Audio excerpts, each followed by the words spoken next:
This video is as much for myself as it is for all of the beautiful, creative people that I've sat with over the last year and talked to them about the hardships they have faced in the industry. We are all talking about it privately and less so publicly, but there's been some big changes globally, and those changes are having adverse effects on what it means to be a creative practitioner. Hello, I'm Michael Driver. I'm a freelance illustrator. I've been a freelance illustrator for the last 10 years, and during those 10 years, I've worked for some of the biggest brands in the world, including Apple, Amazon, Samsung, The Guardian, and Penguin.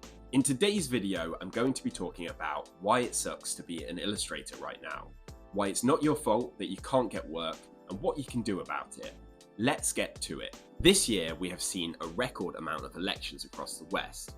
At the time of filming this video, we are still waiting on the American election, the results of which will have a major effect on the global economy. Whilst elections can be positive for the creative industry, they also bring a degree of uncertainty as businesses wait for new taxes, national insurance, regulation, and even funding. This means that businesses have been much more trepidatious around where they put their spending. It is fair to say that post-pandemic, the global economy has struggled to bounce back. Various wars have created inflationary tensions around our monetary systems as we battle for energy and produce.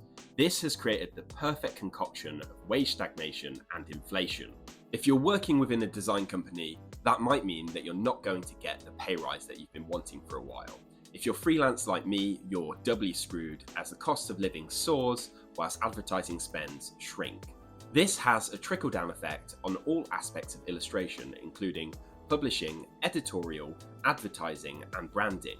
Inflation doesn't just affect businesses, it also affects the everyday consumer.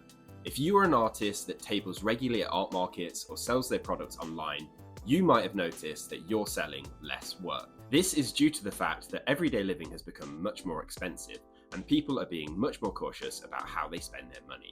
This, teamed up with the fact that social media sites no longer offer as much reach as they did in the past, and the jaw-dropping rise in postage prices has made it very hard to advertise and operate as a business. Social media has revolutionized the creative industries, allowing practitioners to become globally recognized. But this means that practitioners are no longer competing against just the artists within their country.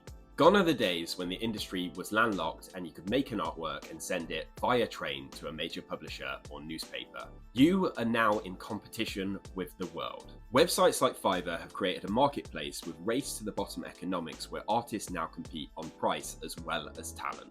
In regards to competition, due to the UK's flailing economy and anti-immigration sentiment, less foreign students have been coming to the UK to study. For those that don't know, typically foreign students pay much more for their university tuition. The decrease in overseas students coming to the UK to study at UK universities has created pressure on the UK university system. This has meant that art schools have tripled their class sizes since 2015 in a hope to hold on to funding. Call me contrarian. I personally think that the more people that study art, the better society will be. More artists means more ideas, but it's hard not to acknowledge that the increase in supply and lack of demand is probably causing chaos within the jobs market. As a means to save money, companies are looking to new and exciting technologies to cut costs, like artificial intelligence.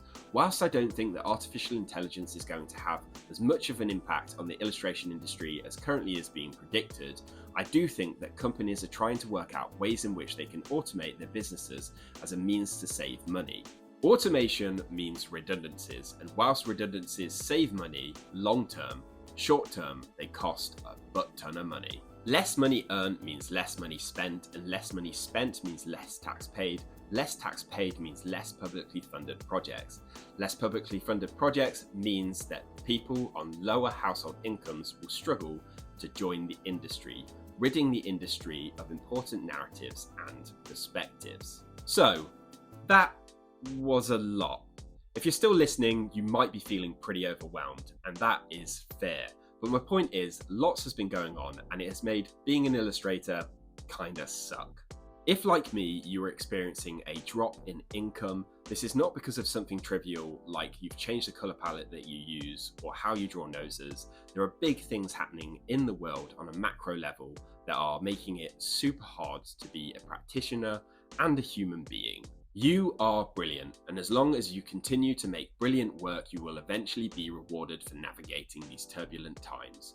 Being a professional creative is a game of endurance, and the longer you keep your hat in the ring, the more you are eventually rewarded. In regards to practical steps for navigating these choppy seas, I'd recommend cutting your expenditure and maybe thinking about getting a part-time job. I'd also find ways to lower costs in regards to creating products and get more savvy on social media. It is not 2012 anymore. You cannot just post that artwork that you worked on for that company and expect people to care. It's time to start working on your personal brand. People want to see the person behind the work as much as they want to see the work itself. I genuinely think that in a post-social media era, with the advent of artificial intelligence, businesses need to tell stories, and it's much more interesting to commission an artist with unique experiences who can create interesting dialogues around their work than it is to commission artificial intelligence.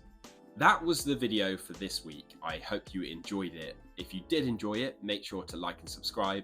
I'm really sorry that it wasn't quite as positive as my usual videos. I do have lots more exciting and positive videos in the pipeline, and it would be lovely if you stuck around to see them. I'll catch you guys in the next one. Bye!